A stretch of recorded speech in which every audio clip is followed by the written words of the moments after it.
Prions tous ensemble, nous lèvons tous ensemble, prions le Seigneur. Alléluia. Seigneur Jésus, Papa, nous te sommes tellement reconnaissants de ton amour, ta grâce et ta faveur vis-à-vis de nous, Seigneur. Merci pour ce privilège. Papa, merci également, Seigneur, pour toute la famille qui sont réunis ensemble, Papa, on donne hommage. Papa, notre soeur, Papa, notre bien-aimé, Papa, notre soeur Sophie. Papa, nous savons, Seigneur Jésus-Christ, elle nous a dévancés, Père. Mais elle nous attend, Papa, alléluia, bientôt, Seigneur, à ton Père sol, Papa, qu'elle va te rencontrer dans les airs. Papa, je prie, Seigneur Jésus-Christ, pour le reste, le ministre qui va prendre ici à Papa, alléluia, que tu sois au contrôle de toutes choses, Seigneur, Papa. Touche le cœur de quelqu'un, Papa, par le change, toutes les choses qui vont prendre place, Papa. Prie, Papa, alléluia, que tu gardes, que fortifies la famille, que tu vis chacun de nous, Seigneur, ici présent. Par nous te mettons Jésus-Christ à ta place, maintenant, Papa, le contrôle de tout le reste. Avec action de grâce à nos cœurs, nous te prions. Au nom de Jésus. Amen, amen. Il y a un micro derrière le piano. Il y a un micro derrière le piano.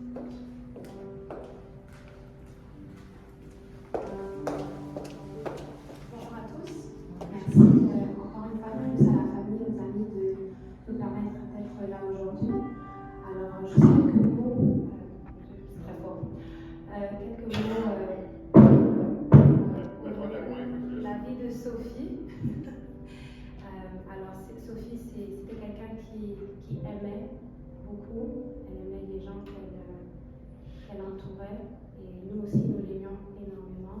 J'ai eu le privilège de la côtoyer quelques semaines avant son départ, et Sophie c'était quelqu'un de très doux, c'était une personne douce, une personne gentille, et je sais que le chant qu'on va chanter aujourd'hui, c'est un chant qu'elle aimait beaucoup, et je voudrais lui rendre hommage et encore une fois de plus, juste vous inviter à recevoir ce chant qu'elle aimait. Tu m'as ébloui par tes mélodies,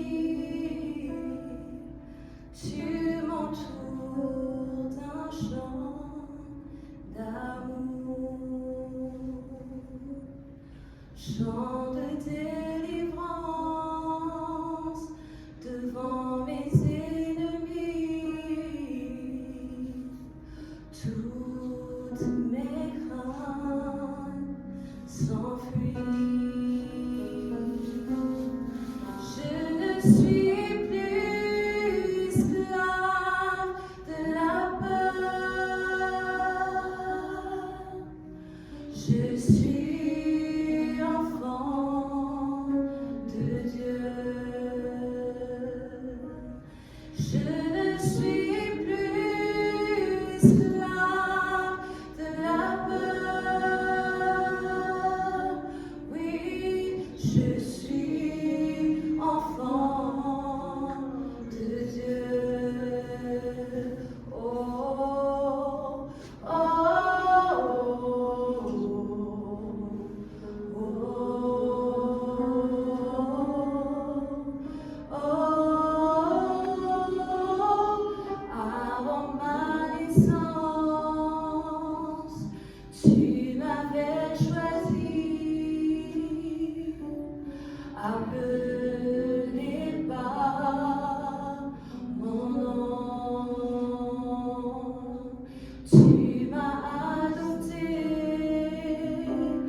la chambre, j'ai trouvé une jeune fille qui a presque le même âge que moi. Et puis elle m'a demandé, tu as des enfants? J'ai dit oui, j'ai 4 enfants. Et toi, elle m'a dit que j'ai pas eu à cause de la maladie. La maladie m'a condamnée de ne pas avoir d'enfants. Ça m'a fait très mal. J'ai dit non, je ne te laisse pas. Et j'ai dit, est-ce que tu peux dire à ton médecin de faire tout son possible, de quitter ici? Parce que tu parles encore, tu bouges encore, tu peux prendre tes médicaments à la maison. Je ne veux pas que tu restes ici parce que c'était aux soins palliatifs.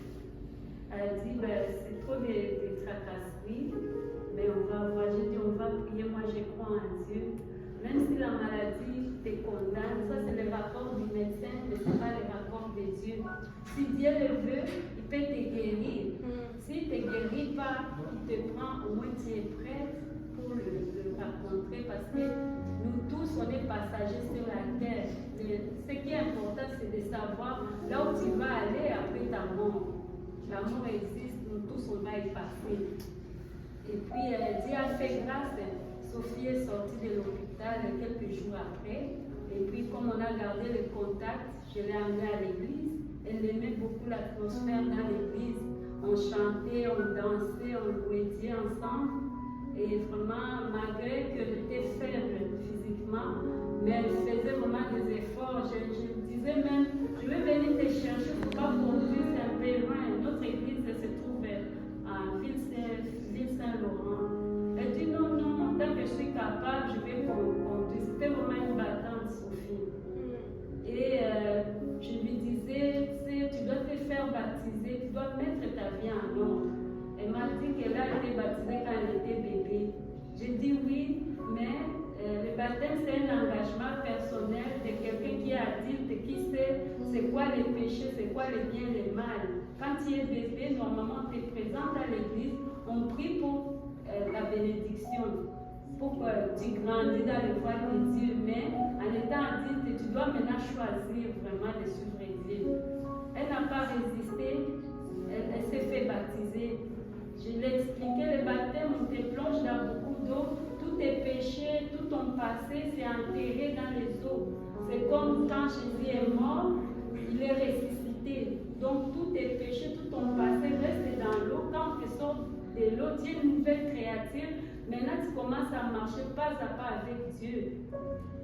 Et c'est ça vraiment le but qu'on est ici sur la terre, d'aimer Dieu, de suivre Dieu de toutes nos forces, vraiment de faire tout. C'était vraiment ça ma mission auprès de Sophie. Parce que je lui avais dit, tu as beaucoup souffert. Je ne veux pas que tu souffres encore après ta mort. Elle n'a pas vraiment résisté, elle a obéi à l'évangile. Parce que dans le livre des Actes des 38, il nous dit de nous repentir et de nous faire baptiser au nom de Jésus-Christ. Elle a fait, j'étais vraiment contente. Et puis, on a commencé à lire la parole chaque soir. Alain témoin, chaque soir je l'appelais, elle m'appelait. On lisait des chapitres et des chapitres. Jusqu'à ce que quand je dis on arrête là, tu es fatigué, dis non, je vais te dire si je suis fatiguée. Parfois on lisait même 7 chapitres là dans la soirée. C'était des belles histoires de la Bible qui l'encourageaient à accepter tout ce qui peut arriver. Si Dieu veut la guérir, il va la guérir parce que le miracle existe encore. Dieu sauve, Jésus sauve.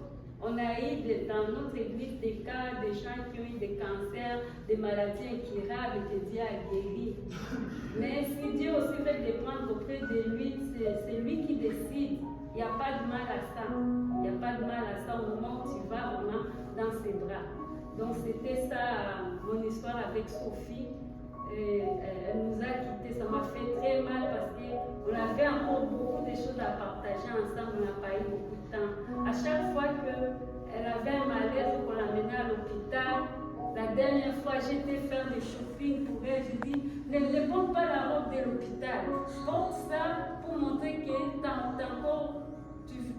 tu as l'espoir, tu veux vivre encore, qu'on voit de nouveaux vêtements sur toi. Et ne porte pas la robe de l'hôpital, c'est ça que je disais. Je voulais tellement la garder en fait longtemps, mais elle a commencé après une étude biblique avec notre pasteur, avec la sœur aussi qui a chanté ici, Maureen. Et ils ont eu l'occasion de faire l'étude 2 fois. Mais bon, après Dieu a décidé qu'elle puisse aller se reposer. Et moi, vraiment, je suis vraiment contente pour la grâce que Sophie a vécue dans sa vie. Parce que la Bible nous dit aussi que venez à moi, vous tous qui êtes fatigués et chargés, et je vous donnerai du repos.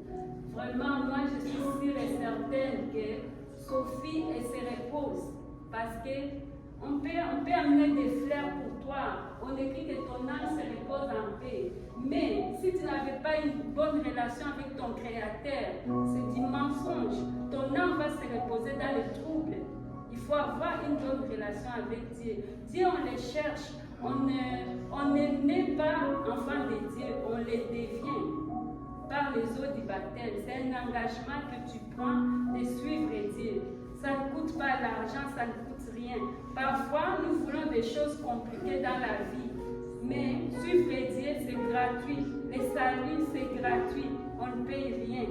C'est vraiment gratuit. C'est aller à l'église, obéir à l'évangile. Venir écouter les enseignements bibliques, et c'est tout. Chanter, danser pour Dieu, ça lui faisait vraiment du bien. Elle racontait même à Alain, dit, ça n'a rien à voir avec ce que toi tu connais. Il y a une bonne atmosphère. Il y a beaucoup d'amour dans la maison de Dieu. Quand tu es dedans, tu oublies même ce qui ne va pas dans ta vie. Elle aimait ça. Elle me disait, envoie-moi les chansons qu'on chante à l'église, moi je vais apprendre ça à la maison. On lui avait envoyé ça par téléphone, des textes et des chansons. Et celui-ci qu'on a chanté tantôt, elle a beaucoup aimé. J'ai dit, maintenant tu peux chanter. Je ne suis plus esclave de la peur, je suis un enfant de Dieu. Parce que tu n'es pas enfant de Dieu, tu le deviens par ta propre volonté. Et elle a fait ça. Et c'est ça vraiment ma consolation. C'est vraiment ma consolation. Quand quelqu'un meurt et qu'elle n'a pas connu Dieu, elle n'a pas cherché Dieu dans sa vie, ça c'est vraiment le deuil total. Mais quand quelqu'un a suivi Dieu, elle était dans le voie de Dieu, elle a fait une marche avec Dieu, vraiment c'est ça vraiment l'essentiel. On court beaucoup, on cherche l'argent, on veut acheter des maisons, des grosses voitures, mais à la fin, quand tu meurs là, tu les laisses. C'est quelqu'un d'autre qui va te laver, qui va t'habiller, qui va te mettre dans les cercueils. Tu ne pars pas avec même $1. Non. Mais quand tu cherches, tu ne penses pas à chercher ton Créateur. Fais pas parfois, il faut avoir beaucoup de foi pour dire que moi je suis athée, je ne crois pas en Dieu. Mais ça va te rattraper et ça sera trop tard. C'était ça vraiment mon histoire avec Sophie. Et merci vraiment pour l'opportunité que la famille peut nous donner. Vraiment, je suis très très reconnaissante et l'Église aussi est très reconnaissante.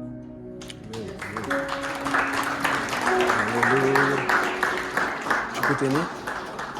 Tu peux t'aimer? Oui. On va se lever pour prier en prière. Je vais passer la parole à Alain. Je vais continuer aussi. Je ne sais pas si vous avez compris. Juste il y a une chose qui ressortait et que Sophie disait de lui. Elle n'est plus esclave de la peur. Quelque chose qui nous réunit ici, c'est que nous avons tous des problèmes. Certains ont des problèmes financiers, d'autres ont des problèmes de santé. Chacun a un certain problème, a une certaine dimension de sa vie en ce moment. Mais la différence, c'est que moi, je ne suis pas esclave de la peur. Mon problème ne fait plus peur parce que mon problème devient le problème de Dieu. Mon problème devient le problème de Dieu alors que je donne ma vie à Dieu. Et qu'est-ce qui vous fait dire cela? C'est parce que nous faisons ce que nous appelons les soins spirituels. Vous pouvez recevoir des soins spirituels aujourd'hui. Si vous avez des conseils à demander, nous pouvons vous dire quoi faire.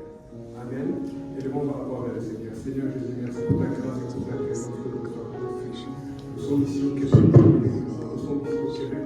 Que ce soit pour le pays, Seigneur, que ce peuple te connaisse comme jamais auparavant. Éternel, je t'en supplie cette présence, Seigneur. Je sais qu'un égard personne est différent et que quelqu'un décide, Seigneur, de ne plus avoir peur, de ne plus être esclave de la paix, d'être libéré, quel que soit son âge, quel que soit son passé, quelle que soit sa situation, que quelqu'un s'avance vers toi et te dise merci au nom de Jésus. Nous avons tous des carrières de prière, nous avons tous des réussites quelconques, mais il y a toujours quelque chose qui nous donne la peur. Nous voulons enlever cette peur. Nous l'avons enlevée. Nous eux aussi sachent qu'à partir de maintenant, ils vont être libres par le sang de Jésus. Que tout le monde dise au nom de Jésus. Au nom de Jésus.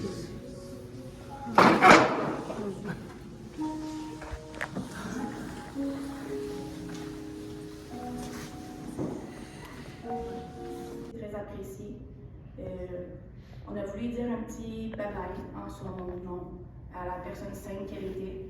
Sophie, elle aimait pas ça les gros flaflas, elle aimait pas ça quand on se casse la tête. Je pense qu'aujourd'hui, elle serait fière de voir qu'on s'est réunis pour elle. Donc, on voudrait faire un petit bye-bye en mon nom et en celui de mon père, son homme d'amour. À toi, Sophie, ma belle maman, depuis les 8 dernières années, sache que même s'il n'y a jamais rien eu de facile, tu nous manqueras.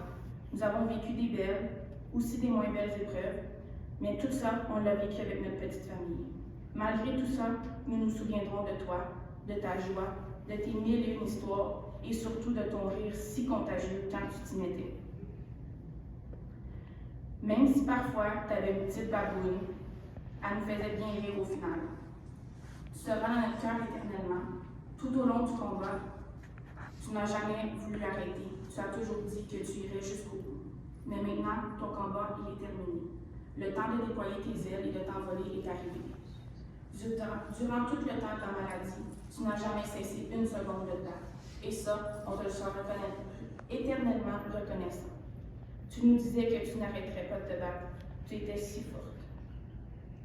À ta dernière journée, lorsqu'on était à la maison ensemble, tu m'as regardé, et tu m'as dit, c'était dur en maudit et en vie, mais là je suis fatiguée, puis je pense que je m'en vais. Je vais aller me reposer, mais je vais penser à vous. Personne ne pourra jamais dire que tu n'as pas eu de courage, puisque jamais tu as abandonné. Tu as été une championne jusqu'à la fin, et ça, on ne l'oubliera pas, ma belle Sophie. Comme tu l'avais demandé, tu étais avec papa jusqu'à la toute fin. Ton grand nounours d'amour. Ton souhait y a été réalisé. Ton homme t'a emmené jusqu'au bout de ta route, qui s'en allait vers là-haut. Maintenant, ma belle Sou, il est temps de prendre ton envol, prendre un beau respire, d'aller faire la paix là-haut et de veiller sur nous. Tes souffrances sont maintenant terminées. Repose-toi, tu le mérites tellement. Veille sur nous, nous irons bien, t'en fais pas. Nous allons veiller sur ton beau max d'amour. Nous allons le garder près de nous, avec moi, avec papa, avec Enzo. Il va s'ennuyer de toi, ça c'est sûr. Mais maintenant, il sait que sa maman est partie pour son voyage éternel. Prends soin de toi, tu auras tout le temps là-haut. Oublie pas de nous dire des petits coucous parfois, mais veille sur papa pour qu'il reste fort. Il t'aimait tellement, t'étais sa source d'amour. Nous t'aimons, ta petite famille, Alain, Bianca, Max et Angie. Merci beaucoup.